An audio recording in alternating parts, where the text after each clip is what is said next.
Good morning, everybody. Welcome back to another funky bunch at Sunday Brunch Podcast. How are you all doing? I hope you all are having a wonderful Sunday morning already, and you're just looking forward to sitting back, relaxing, and just enjoying listening. So to do a quick recap of what we did last week, we started looking at the action adventure genre, and specifically we looked at the isometric and survival horror subgenres within that action adventure genre. We still have the Metroidvania subgenre, but before we do that, we're going to do a really quick recap on what an action adventure game is. So, action adventure games combine elements of their two component genres, typically featuring long term obstacles that must be overcome using a tool or item as leverage, which is collected earlier, as well as many smaller obstacles almost constantly in the way that require elements of action games to overcome. Action adventure games tend to focus on exploration and usually involve item gathering, simple puzzle solving, and combat. Action adventures become a label which is sometimes attached to games which do not fit neatly into another well known genre. Because of their prevalence on video game consoles and the absence of typical adventure games, action adventure games are often called adventure games by modern gamers. One of the first action adventure games was the Atari 2600 game Adventure, 1980, strictly inspired by the original text adventure Colossal Cave Adventure.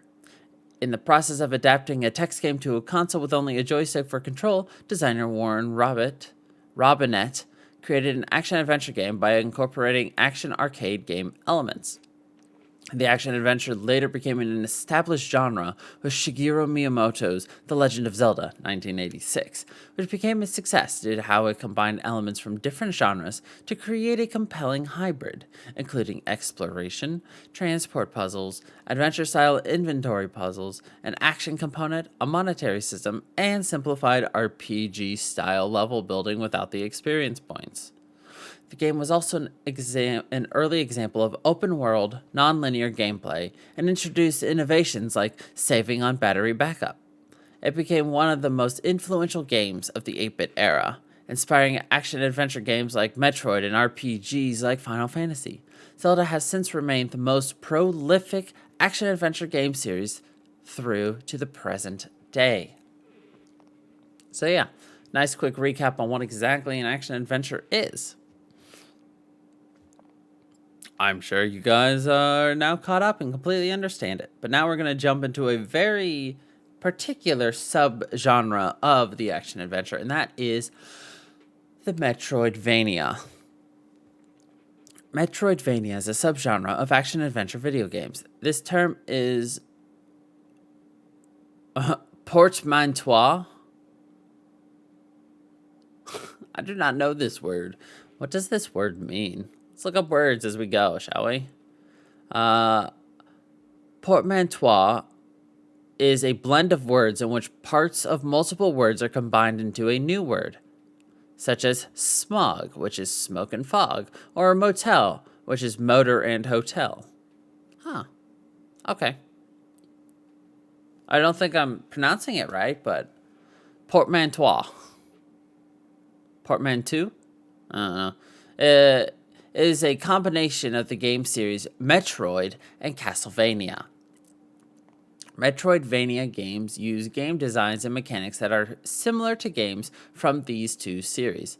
Specifically, the term derives from the Castlevania title Castlevania Symphony of the Night, and many of the games in the franchise which come after it, which are generally portmanteau.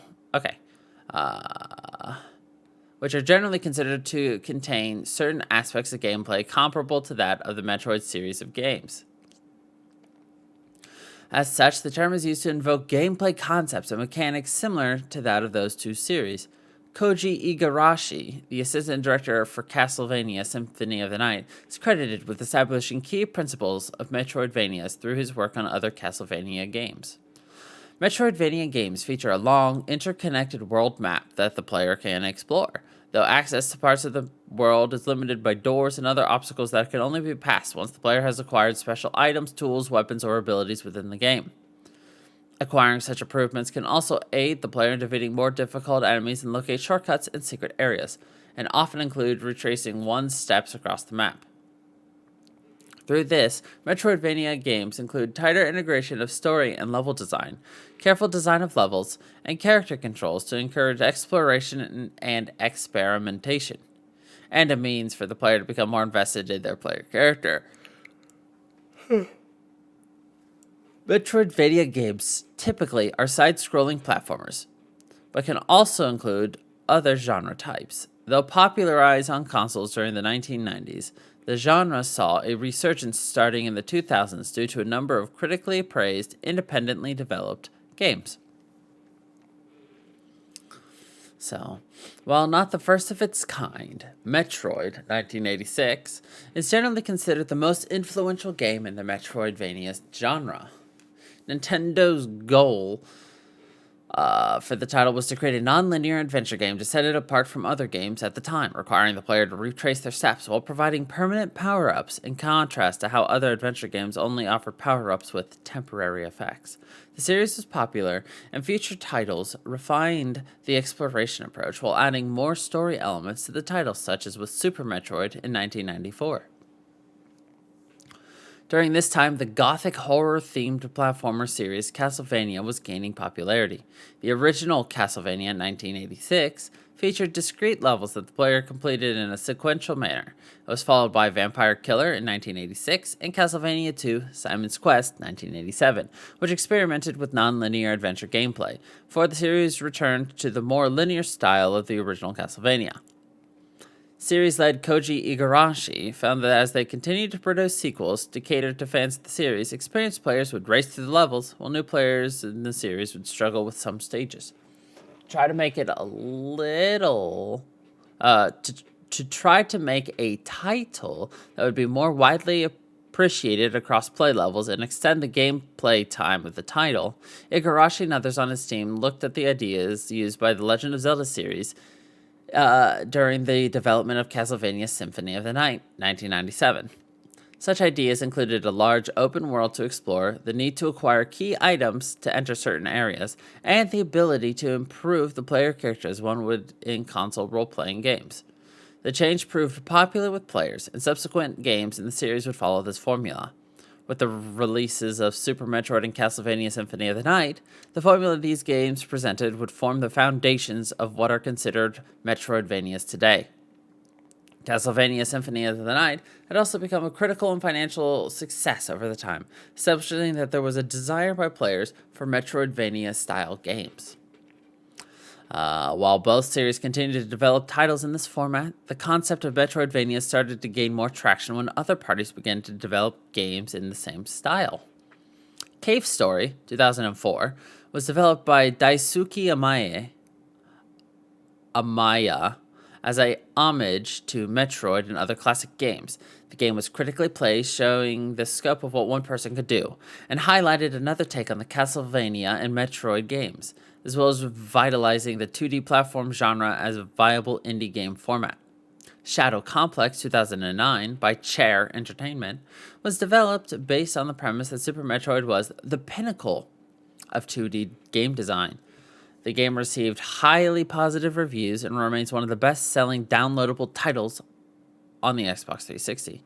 Due to games like this, the Metroidvania genre began to take off in both publisher-driven and independent game development. While the word Metroidvania is commonly used presently to describe games in this genre or games that have elements of this genre, the origins of the terms are unclear. Igarashi notes that he did not coin the phrase, though grateful for the invention of the term. Igarashi noted that with Symphony of the Night, the goal was to have exploration closer to the top-down Zelda approach, but with the side-scrolling nature, it was compared more to Metroid, and believes this is how the portmanteau came about. A similar portmanteau, Castleroid, is sometimes used as well for describing this genre.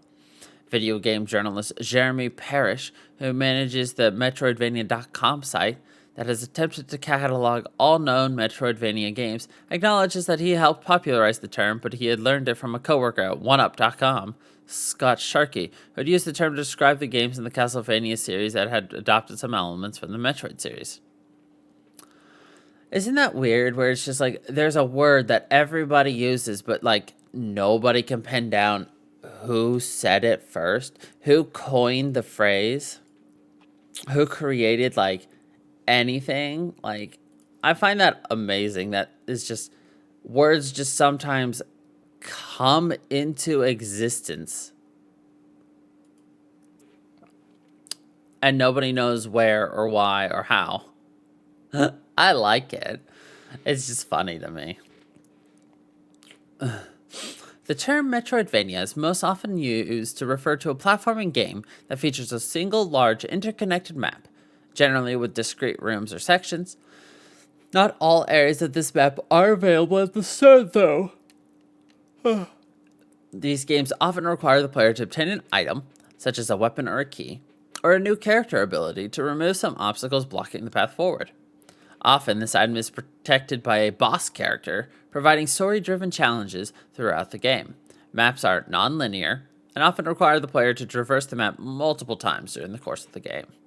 Weaker monsters will inhabit other parts of the level, respawning when the player revisits those rooms, and often can be defeated to gain health, ammunition, or experience points. Larger games generally feature save points, as well as the ability to transport the player quickly between certain rooms on far sides of the map, eliminating tedious backtracking in the later parts of the game. Access to new abilities can also open up shortcuts that reduce travel time, as well as to discover secrets that will help improve the character's abilities. For example, gaining access to double jump or wall jump abilities can give players more mobility, while obtaining the ability to transform into a smaller object can let the player slip through narrow corridors. As such, the genre focuses on exploration of a large world map and advancement of the player character abilities over time. Metroidvanias are sometimes referred to as platform adventure games due to this scope. Metroidvania is generally associated with game levels maps that are laid out as two-dimensional side-scrollers, with the player character moving left, right, up, and down through the level. These games are typically rendered using two-dimensional graphics, but can include 2.5 rendered games. But can include 2.5D rendered games using 3D graphic engines, but limiting player movements to the 2 dimension, such as the aforementioned Shadow Complex. I've never actually heard of Shadow Complex. This is twice now that it's been mentioned, and I've never heard of this game before.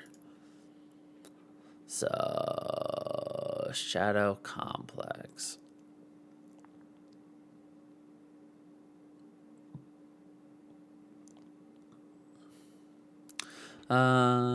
Is a platform adventure game developed by Chair in association with Epic Games and published by Microsoft Game Studios for Xbox 360. The game follows Jason and his girlfriend Claire, who are out to explore some caves. When Claire goes missing, he finds a massive underground complex with soldiers and high-end technology. Jason must rescue Claire and discover the plot behind the faction operating the complex. Inspired by the Metroid series, it is a 2.5D Metroidvania-style game where the player controls Jason through an underground complex, defeating hostile forces, finding various power-ups that enable further exploration of the complex. Interesting. It is on Steam, remastered, too. So I think I will just leave this here for me to peruse at a later time. The exploration and character development concepts of Metroidvanias can be used in other genres, though these games typically are not categorized as Metroidvanias. For example, the Metroid Prime trilogy is a first-person adventure that builds on the same style of exploration play as Metroid. Dark Souls is a third-person action role-playing game, loosely considered a Metroidvania featuring softlocks. Obstacles in the form of boss characters that are difficult, but not impossible to defeat when the player character is starting out, and become much easier to defeat with increased experience and abilities. The third-person brawler Batman Arkham series also uses similar concepts as Metroidvania, with Batman collecting new gadgets to access new areas. The 2017 Prey was developed as a first-person perspective immersive sim, but using Metroidvania level design concepts to require the player to traverse the setting multiple times as they gain additional tools and abilities. I would agree that Prey does have the Metroidvania level design concept. Absolutely. Igarashi described what he believed were key elements in the genre. These include designing maps that encourage exploration, but which still guide the player on a main path through the game and providing means where the player can be aware of where they are in the game world at any time. This can be accomplished by graphical themes through the game's world, visually unique milestones at key game points, overall map and player status information screens, and the moves of moving around the map quickly. Russ Frushtick from Polygon observed that many modern Metroidvanias not only have these qualities, but also find a means to tell a narrative through the world's environments, without necessarily relying on cutscenes or dialogue. In a OneUp.com video discussion between Parish Sharkley and Chris Kohler of Wired in 2007, the three discussed some older games that had elements associated with Metroidvanias, but would not be considered true Metroidvanias, including games like Castlevania II, Simon's Quest, Legacy of the Wizard, Adventure Island 4. They argue that such games, while having 2D platforming gameplay and power-up-based progressive systems, lacked good level design, which at their time had not been well refined in the industry, and provided little to no information related to the player to help them know where to go next, exemplified by the cryptic clues from Simon's Quest. Three also agreed that as the game's transition from 2D to 3D, the true meaning of Metroidvania had become diluted, as 3D-based games can hide facets of Metroidvanias. So, the popularity of Metroidvania genre is slated to be tied to the ease with which platformer games can be learned and mastered, while giving the player a character that they can grow over the course of the game. Many developers of independent Metroidvania titles cited the exploration as a key element of the genre that draws in players, working off the natural human instincts to explore.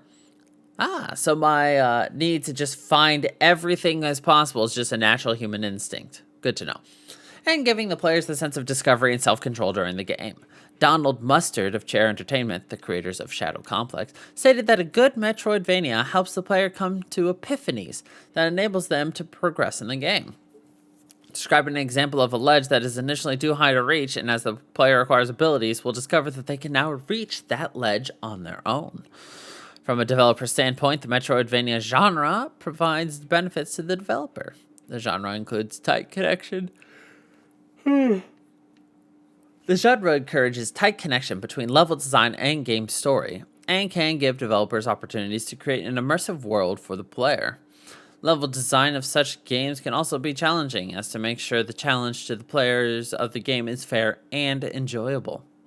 And achieving this goal can be seen as a sign of a success from a developer. Thomas Mailer of Moon Studios, who developed Ori and the Blind Forest, said that it was important to design a cohesive world with memorable settings for a Metroidvania, since players remembering the levels is part of the core design. Large-scale development in this genre requires one change in the player's ability to be tested more rigorously throughout all of the levels. Ori and the Will-o'-the-Wisps executive producer Daniel Smith said, "I don't think people generally consider how difficult it is to make a Metroidvania game. Everything is so interconnected that if you change one aspect of the game, it's just inevitable that it's going to influence the rest." Have you ever played or heard of Ori and the Blind Forest, Emotive? I think that's a game you might enjoy. It's very colorful, cute, difficult, sure, but if you've not heard it, I think you should look it up right now. But that right there is the Metroidvania subgenre. And with that, we have finished the action-adventure subgenre. And we are now going to jump into the action games genre for video games. So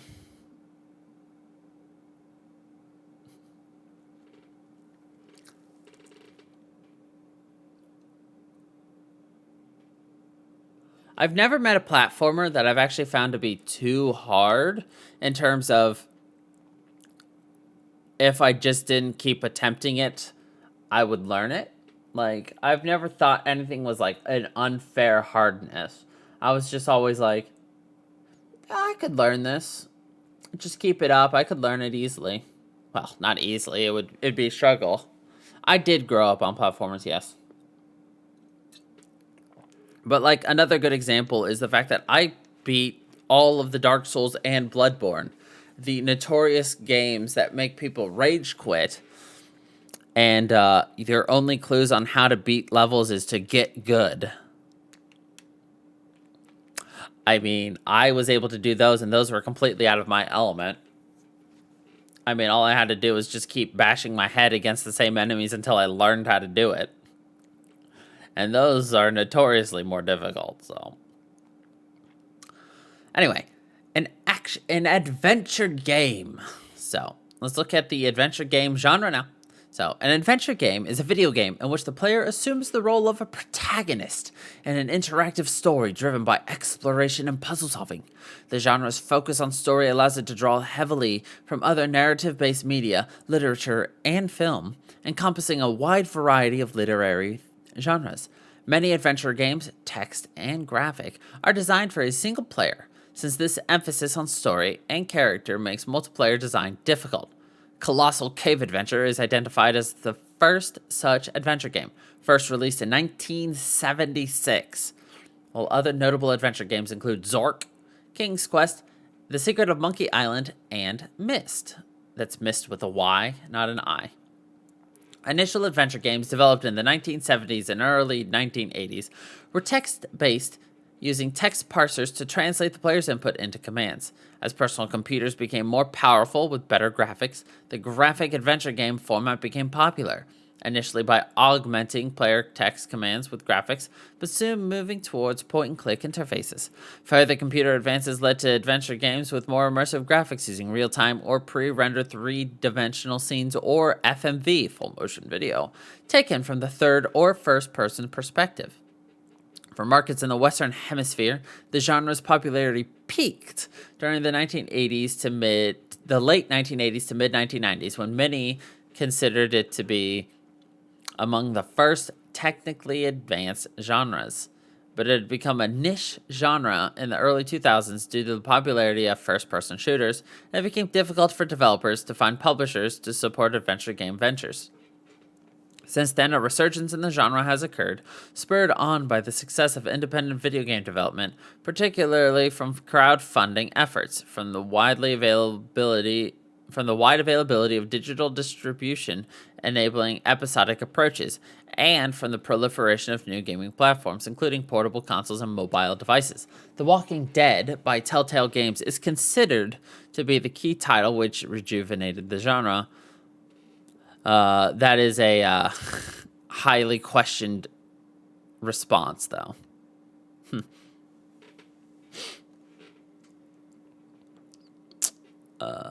Within Asian markets, adventure games continue to be popular in the form of visual novels, which make up nearly 70% of PC games released in Japan. Asian countries have also found markets for adventure games for portable and gaming and mobile gaming devices. Yeah. Both.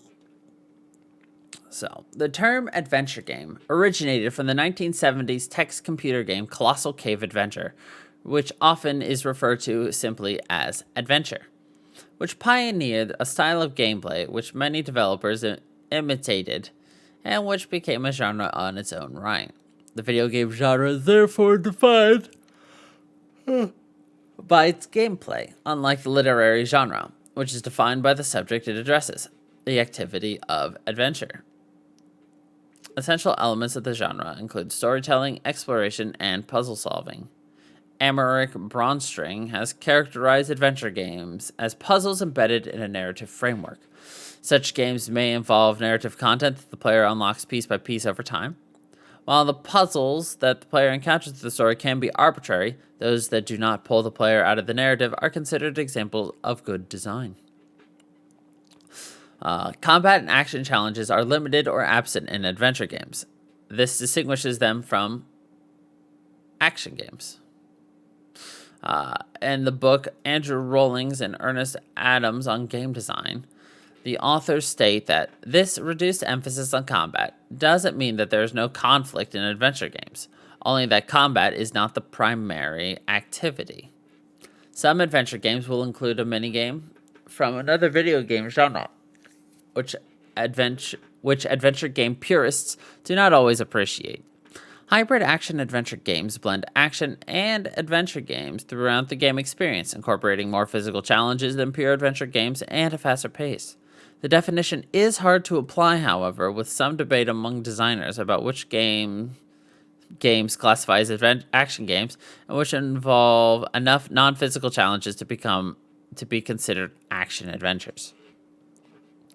Adventure games are also distinct from role-playing video games, RPGs, that involve action, team building, and points management. Adventure games lack the numeric rules or relationships in the RPGs and seldom have internal economy. These games lack any skill system combat or an opponent to be defeated through strategy and tactics.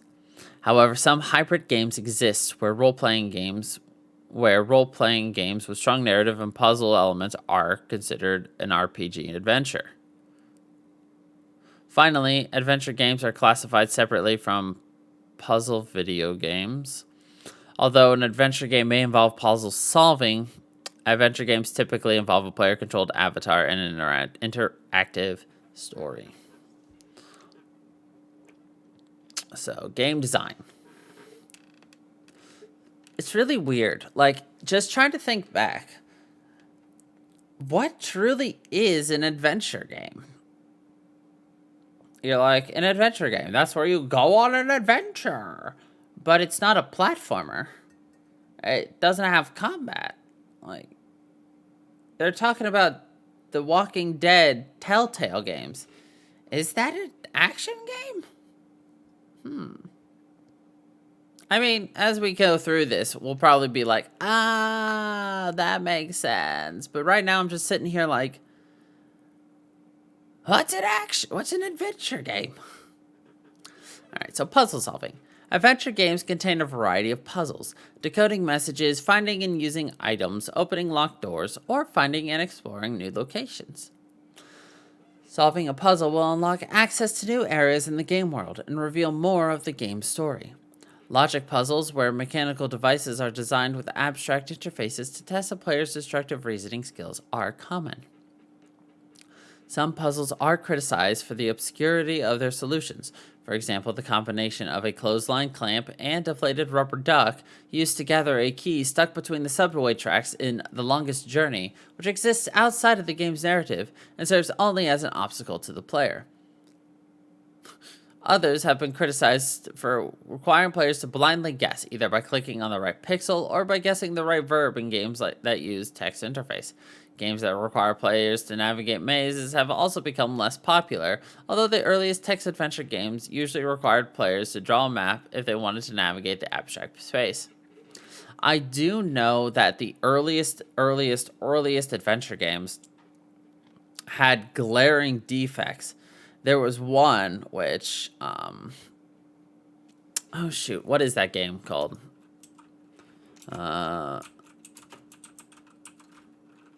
Let's see.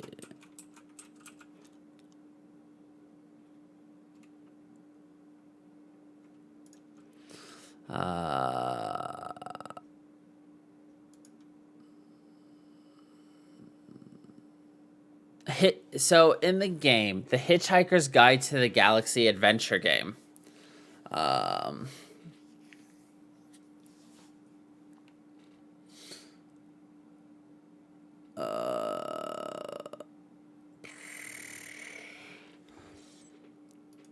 So I think that's this one. Hold on a real quick second. Yeah. So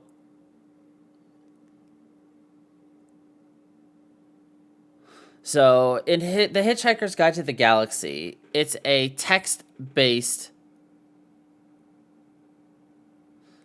adventure game. So, like, it's, it gives you, what's happening in text, and then you write down what you should do to, continue. But you're at the very beginning of the game, you need to get a babblefish. You have one attempt to get this babblefish. If you fail that attempt, you're just like, oh well, and then you continue through the game. And then when you're about 90% through the game, you suddenly realize the game hard locks you because you needed the babblefish that you did not get at the very beginning of the game.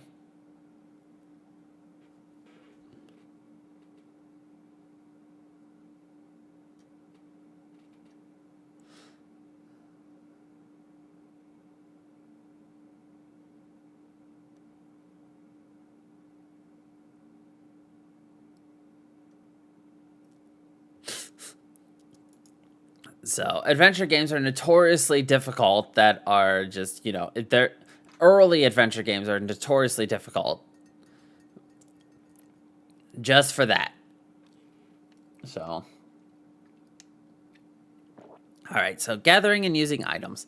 Many adventure games make use of an inventory management screen as a distinct gameplay mode. Players are only able to pick up some objects in the game, so the player usually knows that only objects that can be picked up are important. Because it can be difficult for a player to know if they miss an important item, they will often scour every scene for items. For games that utilize a point-and-click device, players will sometimes engage in a systematic search known as a pixel hunt, trying to locate the smallest area on the graphic representation of the location on the screen that the developers defined, which may not be obvious or only consists of a few on-screen pixels. A notable example comes from the original Full Throttle by LucasArts, where one puzzle requires instructing the character to kick a wall in a certain spot, which Tim Schafer, the game's lead design, had admitted years later was a brute force measure.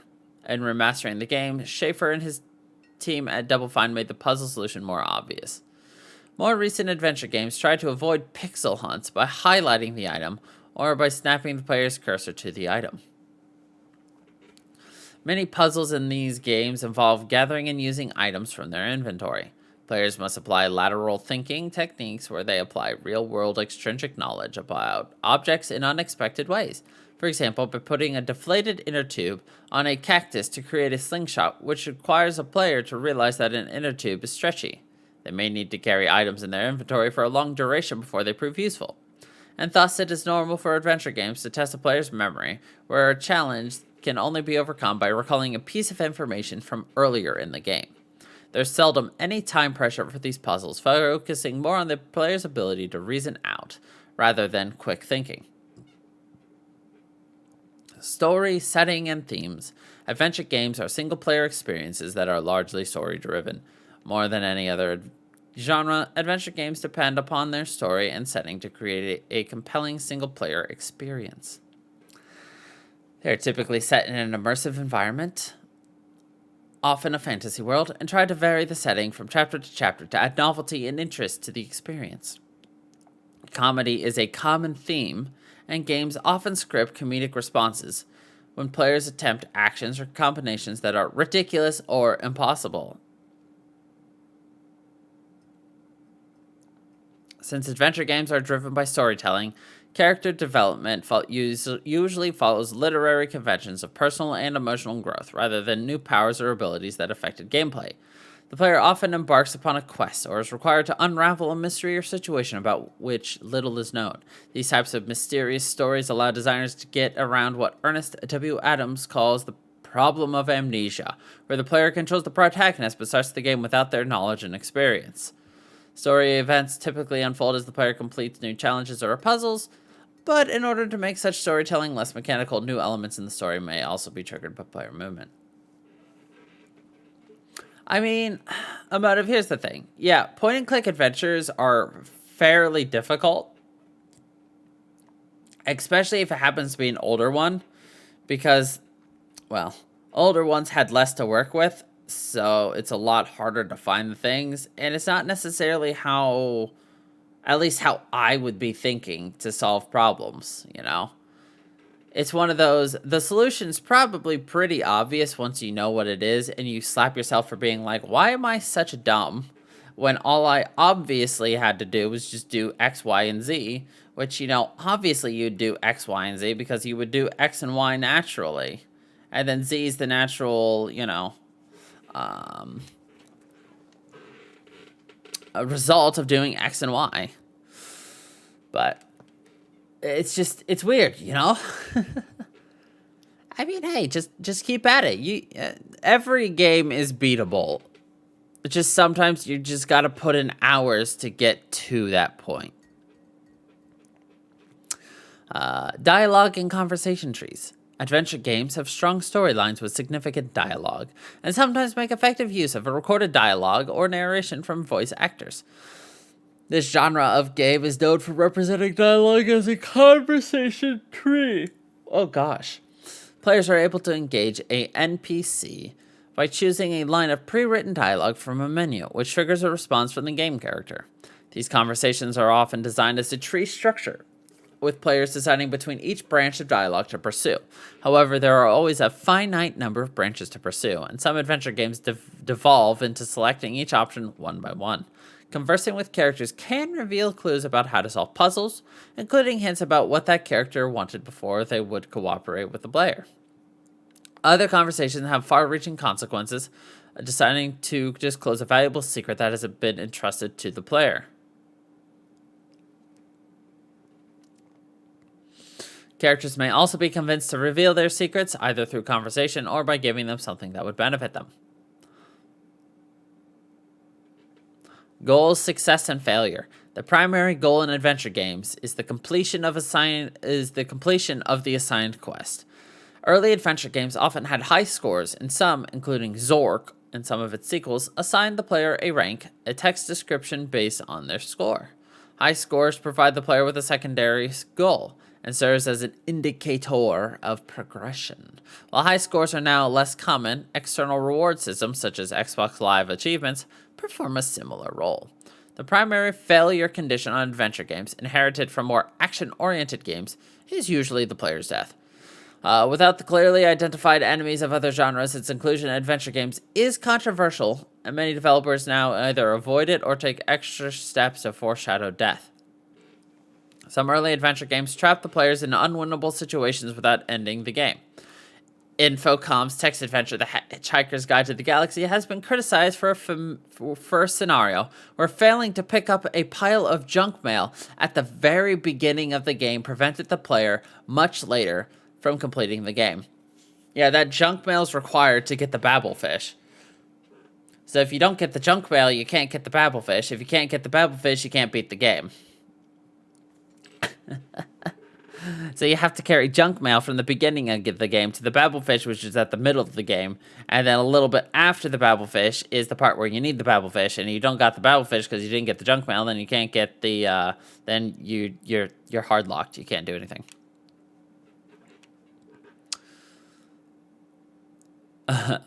The adventure games developed by LucasArts purposely avoided creating a dead-end situation for the player due to the negative reaction to such situations. Yeah, I would say don't force a player to quit the game because it's impossible for them to win. That breeds animosity in the players. So, the subgenres within the adventure game. Text adventures and interactive fiction. Text adventures convey the game's stories through passages of text, revealed to the player in response to typed instructions. Early text adventures like the Colossal Cave Adventure, Hugo's House of Horrors, and Scott Adams' games used a simple verb-noun parser to interpret these instructions, allowing the player to interact with objects at a basic level, for example, by typing get key. Later text adventures and modern interactive fiction uses natural language processing to enable more complex player commands, like take the key from the desk. Notable examples of advanced text adventures include most games developed by Infocom, including Zork and The Hitchhiker's Guide to the Galaxy. With the onset of graphic adventures, the text adventures fell to the wayside, though the medium remains popular as a means of writing interactive fiction, particularly with the introduction of the Inform natural language platform for writing IF. Interactive fiction can still provide puzzle-based challenges like adventure games, but many modern IF works also include alternative methods of narrative storytelling, techniques unique to the interactive medium, and may eschew complex puzzles associated with typical adventure games. Readers or players of IF may still need to determine how to interact properly with the narrative to progress, and thus create a new type of challenge. The graphic adventure. Graphic adventures are adventure games that use graphics to convey the environment to the player. Games under the graphic adventure banner may have a variety of input types, such as text parsers to text or to touchscreen interfaces. Graphic adventure games will vary in how they present the avatar. Some games will utilize a first-person or third-person perspective, where the camera follows the player's movements. Whereas many adventure games use pre-rendered or drawn backgrounds, or a context-sensitive camera that is positioned to show off each location to the best effect. The point-and-click adventure games. Point-and-click adventure games are those where the player typically controls their character through a point-and-click interface, using a computer mouse or similar pointing device, though additional control schemes may also be available. The player clicks to move the character around and interact with non-playable characters, often initiating character trees, conversation trees. Oh gosh, sorry. Often initiating conversation trees with them. Examine objects in the game settings or with the character's item inventory. Many older point-and-click games include a list of on-screen verbs to describe specific actions in the manner of a text adventure. But newer games have used more context-sensitive user interface elements to reduce or eliminate this approach. Often, these games come down to collecting items for the character's inventory and figuring when it is the right time to use that item. The player would need to use clues from the visual elements of the game, descriptions of the various items, and dialogue from other characters to figure this out. Later games developed by Sierra Online, including the King's Quest games, nearly all of LucasArts adventure games are point-and-click based games. I do know that the King's Quest series of point-and-click games are actually really popular and really good. So, if you really are kind of vibing with the idea of a point-and-click adventure game, consider King's Quest.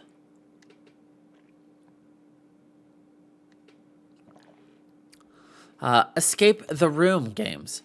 Escape the Room games are a further specialization of point-and-click adventure games. These games are typically short and confined to the small space to explore, with almost no interaction with NPCs.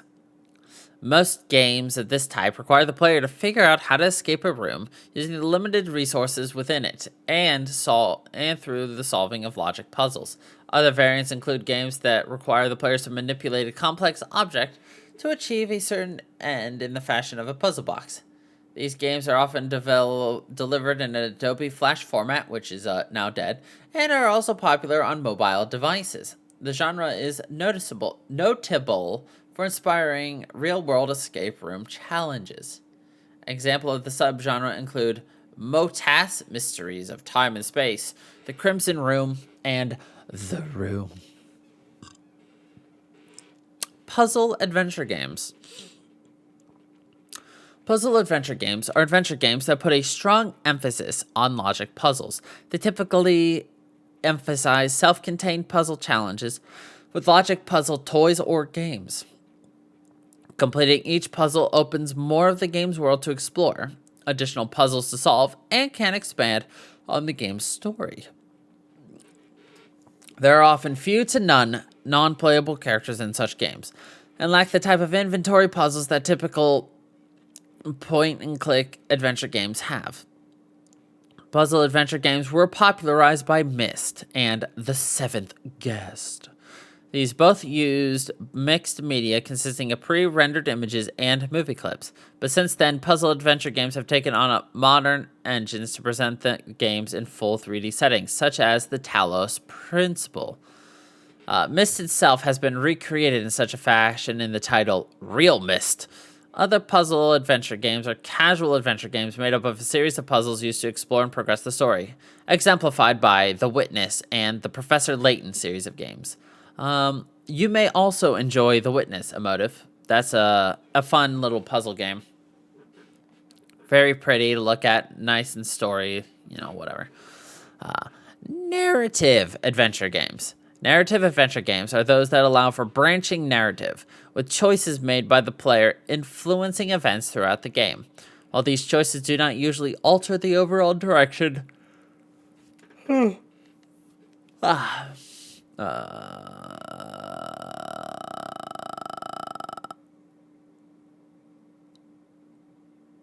don't remember what I said. Narrative adventure games are those that allow for branching narratives, with choices made by the player influencing events throughout the game. While these choices do not usually alter the overall direction and major plot elements of the game's story, they help personalize the story to the player's desire through the ability to choose determinants. Exceptions include Detroit Become Human, where the player's choices can bring to multiple completely different endings and characters' deaths. These games favor narrative storytelling over traditional gameplay, with gameplay present to help immerse the player into the game's story. Gameplay may include working through conversation trees, solving puzzles, or the use of quick-time events to aid in action sequences to keep the player involved in the story. Though narrative games are similar to interactive movies and visual novels in that they present pre-scripted scenes, the advancement of computing power can render pre-scripted scenes in real time, thus providing for more depth of gameplay that is reactive to the player. Most Telltale Games titles, such as The Walking Dead, are narrative games. Others include Sega AM2's Shenmue series, Konami's Shadow of Memories, Quantic Dream's Fahrenheit, Heavy Rain, and Beyond Two Souls, Don't Nod Entertainment's Life is Strange series, and Night in the Woods. You might like narrative adventure games a lot more than you would think. I mean, I've really enjoyed all the ones we played. So, walking simulators. Walking simulators, or environmental narrative games, are narrative games that generally eschew any type of gameplay outside of movement and environmental interaction that allow the player to experience their story through exploration and discovery. Walking simulators feature few or even no puzzles at all, and win-lose conditions may not exist. The simulator allows players to roam around the game's environment and discover objects like books, audio logs, and other clues that develop the story, and may be augmented with dialogue with non-playable characters and cutscenes. These games allow for exploration of the game's world without any time limits or other first constraints, an option usually not offered in more action-oriented games. The term walking simulator had sometimes been used pejoratively. As such, games feature almost no traditional gameplay elements and only involve walking around. The term has become more accepted as games within the genre gained critical praise in the 2010s. Other names have been proposed like environmental narrative games or interactive narratives, which emphasize the importance of the narration and the fact that plot is told by interaction with ambient elements. Examples of walking simulators include Gone Home, Dear Escher, Firewatch, Proteus, Jazzpunk, The Stanley Parable, 30 Flights of Loving, and What Remains of Edith Finch. Walking simulators may have ties to the survival horror genre, though most survival horror games do include combat and other actions the players can use to survive. Some games, like Outlast and Paratopic, remove combat abilities, which leaves the players without any means to otherwise react to events. These games can be seen as walking simulators as they help to create an emotional response in their narrative by removing player agency to react to frightening events, combined with the ability to insert visual and audio clues designed to frighten the player.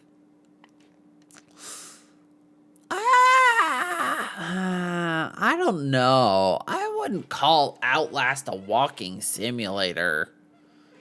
Like, no. No, hell.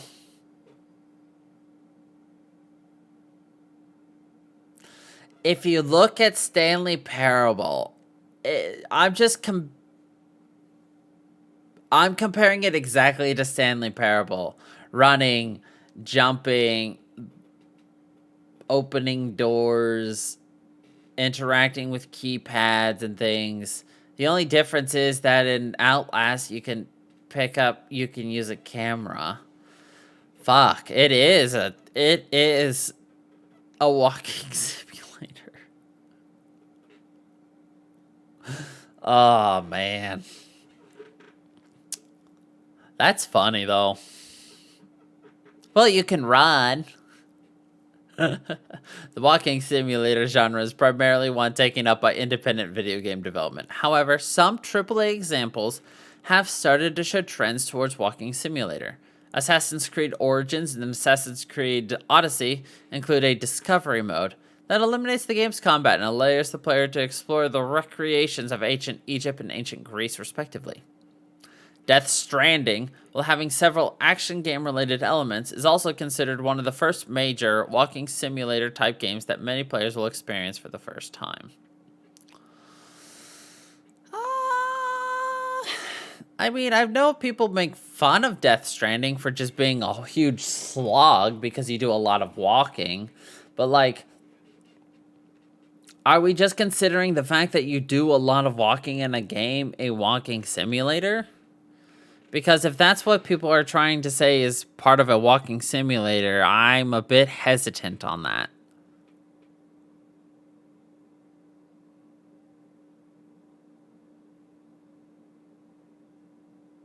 But I don't know. Oh well. Anyway, moving on. Visual novel. A visual novel is a hybrid of text and graphical adventure games, typically featuring text-based story and interactivity aided by static or sprite-based visuals. They resemble mixed media novels or tableau vivant stage plays. Most visual novels typically feature dialogue trees, branching storylines, and multiple endings. The format has its primary origins in Japanese and other Asian video game markets, typically for personal computers, and more recently on handheld consoles or mobile devices. The format did not gain much traction in Western markets, but started gaining more success since the late 2000s. The common type of visual novel are dating sims, which has the player attempting to improve a relationship with one or more characters, such as Hatoful Boyfriend. Emotive, you should check out Hatoful Boyfriend. You might like it.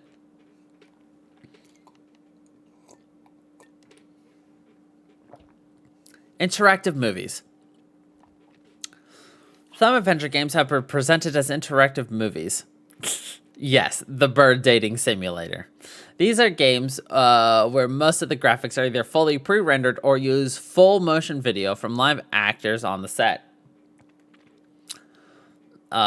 Stored on a media that allows fast random access such as Laserdisc or CD-ROM. The arcade versions of Dragon's Lair and Space Ape are canonical examples of such works. The game's software presented a scene, to which the players responded by moving a joystick and pressing a button, and each choice prompted the game to play a new scene. The video may be augmented by additional computer graphics. Under a Killing Moon used a combination of full motion video and 3D graphics. Because these games are limited by what has been pre-rendered or recorded, player interactivity is limited in these titles, and wrong choices or decisions may lead quickly to an ending scene. Hybrids. There are a number of hybrid graphical adventure games borrowing from two or more of the above classifications. For example, the Ace Attorney series of games, while presenting itself as a visual novel, includes elements of point-and-click adventure games. The Zero Escape series wraps several escape-the-room puzzles with the context of a visual novel. The Adventures of Sherlock Holmes series has the player use point-and-click interfaces to locate clues and minigame mechanics to manipulate those clues to find more relevant information. While most adventure games typically do not include any time-based interactivity by the player, action-adventure games are a hybrid of action games with adventure games that often require the player to react quickly to events as they occur on screen.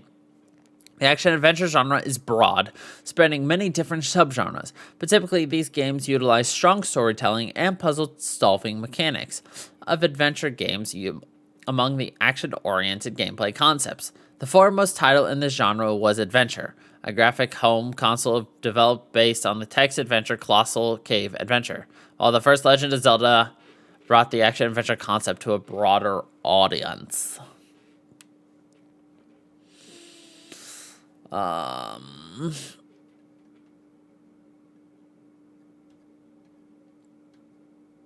Let's look at the history of Western adventure games. So the Text Adventures, 1976 to 1989.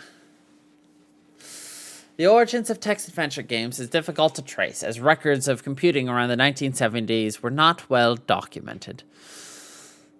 Text-based games had existed prior to 1976 that featured elements of exploring maps or solving puzzles, such as Hunt the Wumpus in 1975, but lacked a narrative element, a feature essential for adventure games. Colossal Cave Adventure in 1976, written by William Crowther and Don Woods, is widely considered to be the first game in the adventure games genre, and a significant influence on the game's early development, as well as influencing core games in other genres such as Adventure for the action-adventure video game and Rogue for roguelikes. Crowther was an employee at Bolt, Baranak, and Newman, a Boston company involved with ARPANET routers in the mid-1970s. And as an avid caver and role-playing game enthusiast, he wrote a text adventure based on his own experience of the Mammoth Cave system in Kentucky.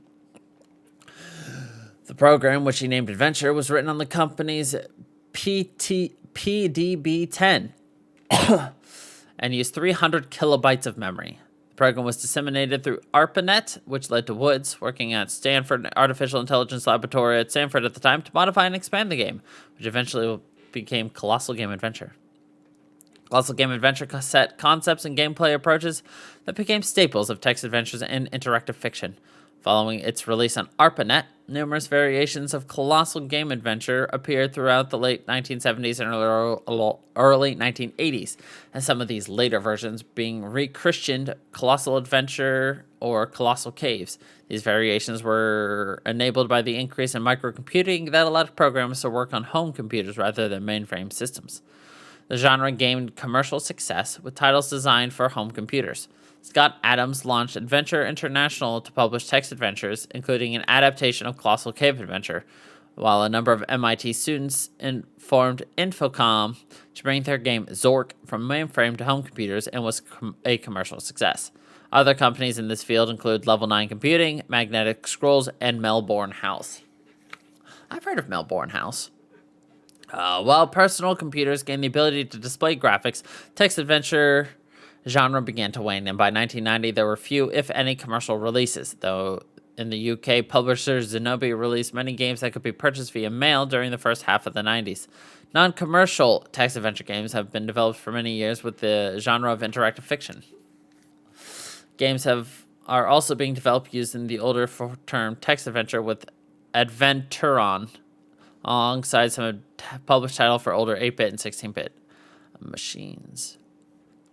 So, graphical development. The first known graphical adventure game was Mystery House, 1980, by Sierra Online, then at the time known as Online Systems.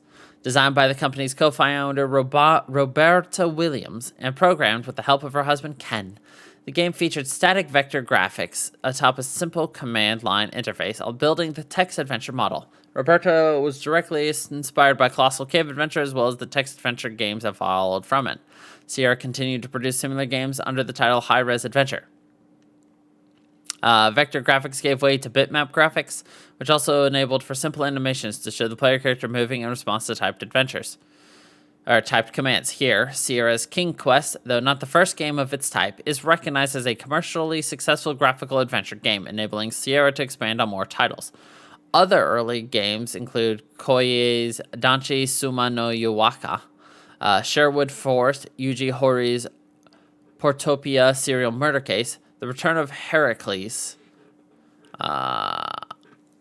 Masquerade, Transylvania, and Adventure Construction Set, which was actually Adventure Construction Set 1985 is one of the early hits for EA.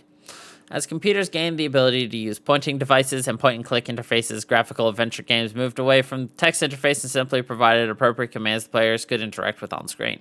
First known game with such an interface was Enchanted Scepters in 1984 from Silicon Beach Software, which used drop-down menus for the player to select actions from, while using a text window to describe results of those actions.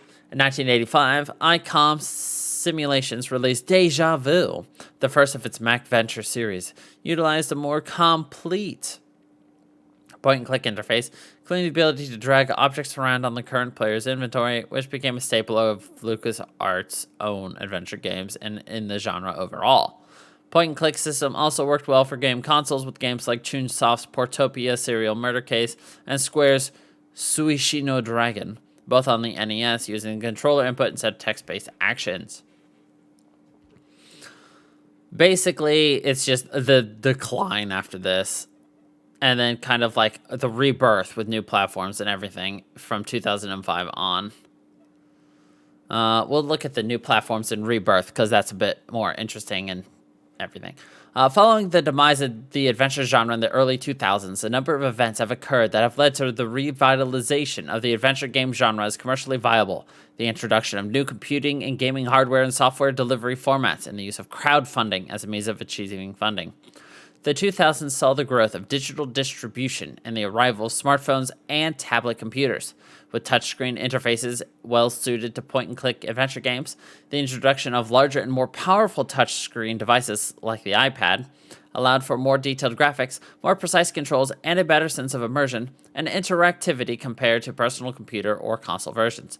In gaming hardware, the handheld Nintendo DS and subsequent units included a touchscreen, and the Nintendo Wii console with its Wii Mode allowed players to control a cursor through motion control. These new platforms help decrease the cost of bringing an adventure game to market, providing an avenue to re-release older, less graphically advanced games like The Secret of Monkey Island, King's Quest, and Space Quest, and attracting a new audience to adventure games. Further, the improvement in digital dispersion led to the concept of episodic adventure games, delivering between 3 to 5 chapters of a full game over the course of several months via online storefronts, Steam, Xbox Live Marketplace, PlayStation Store, and Nintendo eShop. Modeled off the idea of television episodes, episodic adventures break the story into several parts, giving players a chance to digest and discuss the current story with others before the next episode is released, and further can enhance the narrative by creating cliffhangers or rather dramatic elements to be resolved in later episodes. The first major successful episodic adventure games were those of Telltale Games, a developer founded by former LucasArts employees following the cancellation of Sam and Max Freelance Police. Telltale found critical success in the Walking Dead series released early in 2012, which won numerous Game of the Year awards and skewed traditional adventure game elements and puzzles from a strong story and character-driven game, forcing the player to make on-the-spot decisions that become detriments and affected not only elements in the current episode, but future episodes and sequels. The games also eschewed the typical dialogue tree with a more natural language progression, which created a more believable experience. Its success was considered a revitalization of the genre, and led Telltale to produce more licensed games driven by story rather than puzzles. However, Telltale Games suffered from mismanagement and excessive rapid growth from trying to release too many games at the same time, and in the mid-2018s had undergone a majority studio closure, laying off most of its staff and selling off most of its assets. By the end of 2018, LCG Entertainment had acquired many of the former Telltale assets and relaunched the new Telltale Games to continue its adventure game history. Other Telltale game works, such as The Walking Dead, fell back to their original IP holders, such as Skybound Entertainment in the case of Walking Dead, who took over for publishing the game. Meanwhile, another avenue for adventure game rebirth came from the discovery of the influence of crowdfunding. Tim Schafer had founded Double Fine Productions after leaving LucasArts in 2000. He tried to find support for an adventure game, but publishers refused to consider his proposals for fear of the genre being unpopular. In 2012, Schafer turned to Kickstarter to raise $400,000 to develop an adventure game.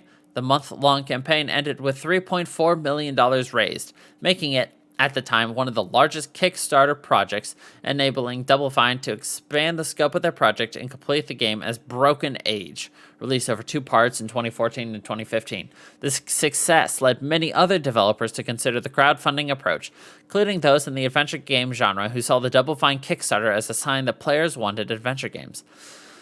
Many sequels, remakes, and spiritual successors to classic adventure games emerged on Kickstarter, leading to a significant increase in traditional adventure game development during the time. Some of these include Armicrog, Broken Soul, The Serpent's Kiss, Dreamfall Chapters, Gabrielle Knight, Leisure Suit Larry Reloaded, Mobius Empire Rising, Abduction, Sam & Max Save the World, Space Venture, Tesla Effect, A Tex Murphy Adventure, and Thimbleweed Park.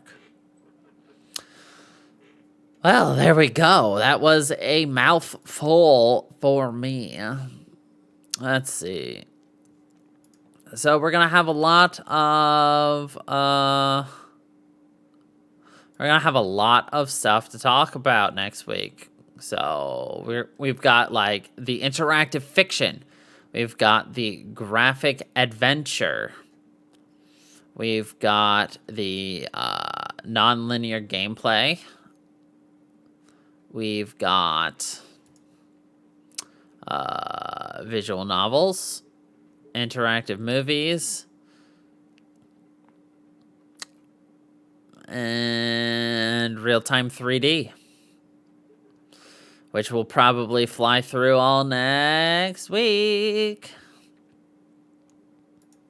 But yeah, there we go. That was adventure games in a nutshell. There's a lot to go, and I mean, things I just kind of took for granted for being what I thought they were, clearly weren't. And I'm intrigued to see where it goes, what more we can learn by delving in a little bit deeper. But anyway, that's it for today. So, thank you everybody for watching. I hope y'all enjoyed. And until the next time, everybody, stay funky, people.